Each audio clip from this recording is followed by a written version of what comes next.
Dù số lượng Pokemon và chiêu thức ít ỏi nhất trong các hệ, tuy nhiên hệ băng là loại hệ cũng không quá nhiều Pokemon tốt cho lắm. Ok, chào mừng mọi người đã đến với kênh Drapapedia. Rất vui khi gặp lại mọi người. Mình là Naito, thực tập sinh nghiên cứu về Pokemon.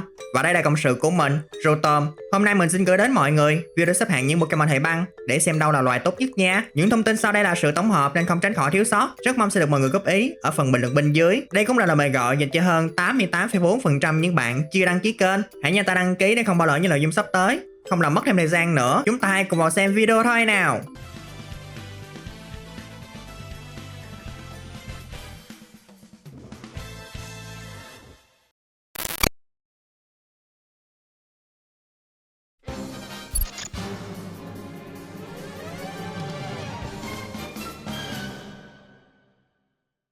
Hạng 8, Weavile. Đừng nhìn Weavile nhỏ bé mà xem thường. Cũng như những Pokemon hệ băng khác, Weavile rất nhanh và rất mỏng, nhưng chỉ số tấn công của nó rất chi ấn tượng. Nếu lo sợ nó chưa kịp làm gì mà đã liệm, dễ băng hào khí sẽ là item không thể thiếu. Chỉ với vụn băng thôi, nó cũng đủ sức tiện những Pokemon đang ngáp ngáp về bóng. Không thì còn có Axle 3 vòng. Chiêu thức này có thể đánh từ 1 đến 3 hit, may mắn trúng cả 3 lần thì sức sát thương gây ra là tận 120. Nhanh nhẹn là việc không cần phải bàn rồi. Nó còn học được cả vỗ bot, làm cho Pokemon của đối phương mất một lượt ra đòn. Khi được dùng làm Pokemon chuyên tấn công, Weavile bảo kê là ra đòn nào, chát đòn đó. Nhưng nó vẫn có thể làm tốt luôn cả vai trò support nếu chúng ta muốn. Đặc tính hữu dụng nhất mà Weavile tận dụng được thì chỉ có mỗi cái áp lực, làm cản PP của đối thủ nhanh nhất có thể. Chung quy, Weavile là một Pokemon tốt, đáng để sử dụng, trừ khi nào để cho nó gặp Pokemon mà ai cũng biết là con nào rồi. Hạng 7, Articuno. Pokemon huyền thoại được xem là tệ nhất, xuất hiện ngay từ thế hệ 1. Trước thế hệ 9 mà bạn đem Articuno đi thi đấu thì chẳng khác nào đem mỡ dân miệng mèo cả. Articuno không tới nỗi quá tệ, chỉ số của nó vẫn phản ánh đúng vai trò của một huyền thoại, khá vững chắc ở cả hai mảng thủ, trừ khi gặp phải Pokemon khắc chế.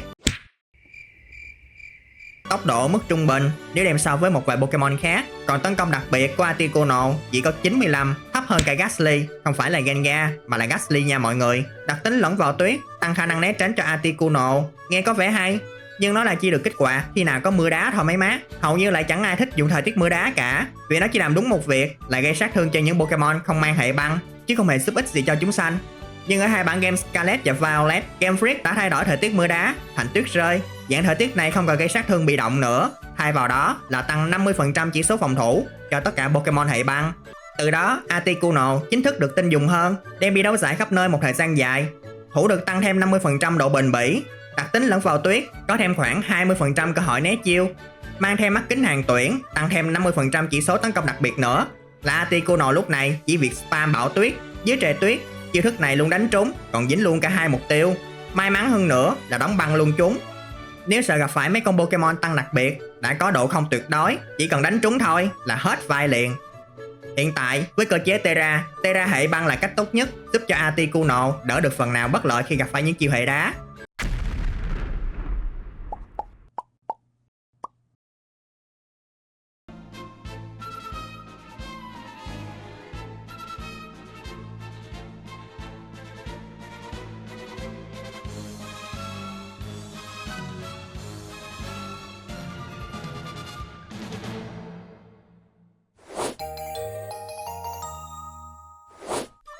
Hạng 6, Mamoswine.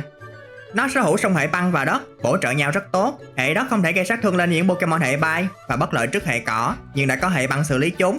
Ngược lại, hệ băng không thể chống cự trước những Pokemon hệ lửa và thép, do đó hệ đất sẽ bảo vệ lại hệ băng, nên đây là một song hệ hoàn toàn tốt về mặt tấn công, khi có thể tấn công hiệu quả lên 9 hệ và gây sát thương thường lên số còn lại. Quá điên rồ. Chỉ số của Mamoswine dồn nhiều nhất vào tấn công vật lý, còn ở mặt phòng thủ, nó không hẳn là quá mỏng manh. Đại loại là vẫn sẽ khó có thể dứt điểm nó chỉ bằng một đòn, trừ khi nào gặp phải chiêu thức siêu hiệu quả. Chúng ta có hai lựa chọn item cho nó đeo, nếu muốn đánh vừa nhanh vừa đao, khăn quàng hàng tuyển, còn muốn đảm bảo sống sót nếu lỡ gặp phải khắc tinh thì nên mang theo giải băng hào khí. Ngoài ra còn có ngọc sinh mệnh, áo giáp xung kích, Lumberry. Đặc tính tính bơ của nó đã được thay đổi hiệu ứng để thích ứng với meta hiện tại, hay đúng hơn là để dễ thở hơn khi gặp Incineroar. Mỡ dày cũng là một đặc tính tốt, giúp giảm sát thương từ những chiêu hệ lửa và băng.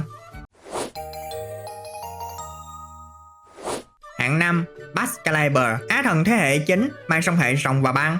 Bỏ qua mặt ngoại hình không mấy ấn tượng so với các á thần khác, Bộ chỉ số của Excalibur vẫn sẽ được phong độ của Pokemon mạnh chỉ sau huyền thoại. Tấn công vật lý ấn tượng 145, phòng thủ tuy không tương đương, được cái HP dồi dào nên cũng không đáng lo ngại lắm. Quan trọng là cái đặc tính độc quyền, trao đổi nhiệt, với hiệu ứng tăng chỉ số tấn công cho Excalibur khi bị tấn công bởi những chiêu hệ lửa. Đặc biệt là nó không bao giờ bị bỏng. Chiêu thức độc quyền, cự gươm lăn xả, gây ra lượng sát thương lớn lên mục tiêu. Nhưng có một nhược điểm chí mạng là sau khi sử dụng chiêu này rồi, Excalibur sẽ nhận sát thương gấp đôi từ đối phương cho tới lượt đánh kế tiếp. Đã vậy chiêu thức đó sẽ không bao giờ trượt, nên bảo vệ ngay sau đó là việc cần phải làm. Vụn băng cũng là chiêu thức ưu tiên để Excalibur thoát khỏi hiệu ứng báo đời này. Tera hệ độc là lựa chọn tốt nhất để Excalibur chống lại tiên lực trăng của Flutterman rồi phản công lại. Cũng vì quá tốt ở mảng tấn công vật lý, Excalibur không hề thích đụng mặt Incineroar chút nào, do đó cần phải mang theo bùa thanh tịnh để ấm bụng mà tấn công. Hạng 4, Iron Bundle, Pokemon Paradox duy nhất mang hệ băng. Không chỉ vậy, nó còn là Pokemon hệ băng nhanh nhất và là Pokemon nhanh nhất ở thế hệ chính. Với đặc tính máy sạc lượng tử chỉ có ở những Pokemon Paradox tương lai, nó thậm chí còn sẽ nhanh hơn nữa khi đang trên sân điện khí. Còn nếu không muốn quá phụ thuộc vào sân đấu nên cho Iron Bundle mang theo bộ khuếch đại năng lượng. Vật phẩm này cũng tăng thêm 50% cho chỉ số tốc độ, tương tự như khi trên sân điện khí. Với cái tốc độ chóng mặt này, Iron Bundle có thể chọn vai trò tấn công hay support tùy theo mục đích của người chơi. Dễ dàng kiểm soát tốc độ trận đấu với Sword Boost. Chiêu này tuy không quá mạnh và chỉ làm giảm tốc độ, nhưng nó cho phép chúng ta tắt hiệu ứng của những Pokemon mà đặc tính cứng cỏi hoặc đeo giải băng hào khí. Còn khi thiên về tấn công, Iron Bundle học được cả sấy đông khô và bơm thủy lực hoặc một chiêu hệ nước bất kỳ nào đó.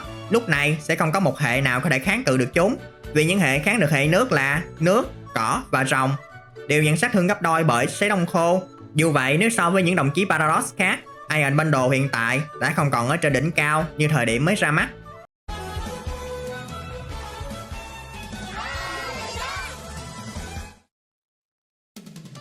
Clawitzer. Hạng mục danh dự sẽ gọi tên những Pokemon sau đây. Abomasnow, mọi thứ nó có đều chỉ ở mức trung bình, thậm chí cả song hệ của nó cực kỳ gây ức chế với người dùng, chứ không phải đối thủ. Được cái, nhờ vào đặc tính đổ tuyết, Abomasnow vẫn còn được sử dụng nếu lỡ như Pokemon ở hạng 3 không được nhập cảnh sớm. Lapras, tương tự như Iron Bundle, Lapras cũng học được sấy đông khô kết hợp với đặc tính trữ nước. Thay vì nhận sát thương thì được hồi HP. Frostmoth, phiên bản nữ của Volcarona, cũng sở hữu song hệ, không biết dùng từ văn minh gì để diễn tả, nhưng xui cho Frostmoth là cả hai đặc tính của nó đều không giúp nó trở nên đáng sợ như đồng nghiệp. Hạng 3, Alolan Ninetales, một Pokemon tốt, song hệ tiên và băng, có thêm đặc tính đổ tuyết, tạo hình Omeli luôn, 10 điểm, không nói nhiều, nhưng chỉ số lại không phải là ưu điểm của nàng cáo này. Thì không tới nỗi mỏng như giấy, đánh cũng vừa đau tay, chỉ số tốc độ lại nhanh miễn bàn. Nếu bạn còn e dè với cái thủ của Pokemon này thì hãy nhớ rằng thế hệ chính đã điều chỉnh lại dàn thời tiết mới là tuyết rơi, tăng 50% thủ vật lý cho tất cả Pokemon hệ băng, nên Alolan Ninetales được hưởng lợi từ sự thay đổi này rất nhiều, khi vừa có thể tự tạo thời tiết, vừa tự tăng phòng thủ. Nó còn là Pokemon dựng màn cực quang tốt nhất hiện nay, vốn nhanh nhẹn nên Alolan Ninetales thừa sức sử dụng chiêu này đầu tiên trước khi có đứa nào kịp chạm ngón tay vào chị. Hiệu ứng của màn cực quang là giúp giảm sát thương từ những chiêu vật lý hoặc đặc biệt trong 5 lượt hoặc 8 lượt đi đeo đất xét ánh sáng, nên sẽ không hề dễ dàng gì nếu muốn đối phó với một con Alolan Ninetales đã nấp sau màn cực quang. Chỉ có một rắc rối ở đây là Alolan Ninetales sẽ nhức đầu nếu gặp phải những Pokemon setter thời tiết khác. Điểm cốt lõi của màn cực quang là cần phải có trời tuyết mới kích hoạt được, nên nếu lỡ bị đè thời tiết trước khi Alolan Ninetales kịp thi triển chiêu thức này thì coi như fail. Như Articuno, Alolan Ninetales có thể thoải mái spam bão tuyết mà không cần lo trượt.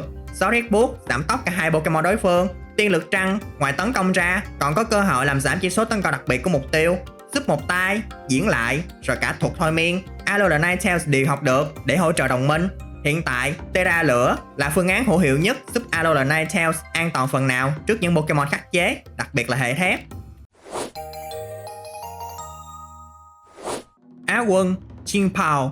Chien-Pao là sự nâng cấp vượt trội của Weavile, cũng mang song hệ băng và bóng tối, nhưng Chien-Pao là ăn đứt Weavile ở chỗ nhanh hơn, mạnh hơn và xịn hơn. Kiếm tay ương là đặc tính độc quyền và độc đáo nhất trong dàn đặc tính mới của thế hệ chính. Hiệu ứng của đặc tính này là làm giảm toàn bộ chỉ số phòng thủ của tất cả Pokemon trên sân trừ Chien-Pao. Nghe có vẻ báo đời vì cả đồng đội cũng bị vạ lây, nhưng nếu cho Chien-Pao đi chung với Dragonite Tera hệ thường, sở hữu đặc tính vững chí, không sợ vỗ bóp hay hăm dọa, chỉ cần dùng thần tốc và đeo băng đô hàng tuyển thôi cũng đủ để làm gỏi team đối thủ.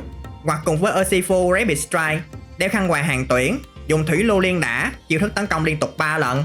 Zamazenta và Jinbao là cặp đôi cùng tiến, khi mà Zamazenta giúp trị những Pokemon khắc chế Jinbao, còn Jinbao sẽ đối phó với những Pokemon hệ ma miễn nhiễm với đè bẹp. Do đó nó là một Pokemon đa dụng, không quá kén chọn đồng minh nhất, hoặc cho nó tự thân vận động cũng được, vì hầu hết các chiêu thức Jinbao học được đều là các chiêu vật lý, thêm tốc độ vốn đã cao nên cứ chắc ăn rằng nó sẽ luôn là đứa ra tay trước với đánh úp, gươm thánh, sáng trụ băng, quay vụ băng. Vẫn nên đeo giải băng hầu khí để chắc ăn nó không rời sân quá sớm. Terra bóng tối, điện, ma hoặc đôi khi là Stella là những Terra mà chúng ta dễ thường thấy nhất ở Jinbao, nhưng vốn dĩ song hệ bóng tối và băng đã là song hệ tấn công rất tốt, nên tính ra cũng không cần thiết cho nó Terra lắm. Quán quân Calyrex Ice Rider. Đây là một mối đe dọa trên đấu trường hiện nay. Song hệ siêu linh và băng không phải là song hệ quá tốt, có lẽ chỉ tốt hơn song hệ siêu linh và ma của dạng Calyrex Shadow Rider, cho nên song hệ không phải là lý do mà chúng ta cần quan tâm tới khi nói về con Pokemon này. Bộ chỉ số không tưởng mới là điều chúng ta cần để mắt tới.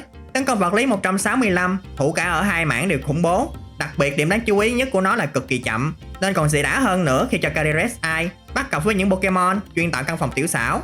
Trong căn phòng này, những Pokemon càng chậm sẽ luôn ra đòn trước.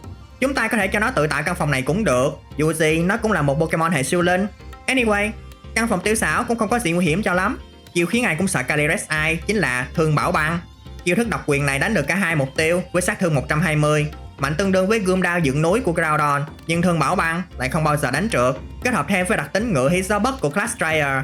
Nếu mọi người chưa biết thì ở dạng Ice Rider, Calyrex sở hữu tận 2 đặc tính khác nhau, trong đó đặc tính ngựa hít gió bất sẽ tăng một bậc chỉ số tấn công mỗi khi Calyrex Ice hạ gục một đối thủ. Đặc tính còn lại là gây căng thẳng, đặc tính vốn có của Calyrex khiến cho Pokemon đối phương không thể sử dụng bất kỳ trái berry nào, dẫn đến việc Calyrex Ice là một Pokemon huyền thoại bị hạn chế mạnh nhất hiện nay. Và một lần nữa trong vô vàn cái lần khác trong tương lai, vì chuyên về tấn công vật lý, Calyrex Ice không thể không mang theo bùa thanh tịnh, vật phẩm ngăn không bị giảm chỉ số. Calyrex Ice phải cảm ơn cơ chế Terra rất nhiều, bởi không chỉ giúp cải thiện việc phòng thủ, những Terra như lửa và cỏ còn có thể giúp miễn nhiễm những trạng thái xấu như bỏng hoặc ngủ. Với những gì hiện đang có, Calyrex Ice xứng đáng cầm đầu những Pokemon hệ băng tốt nhất hiện nay.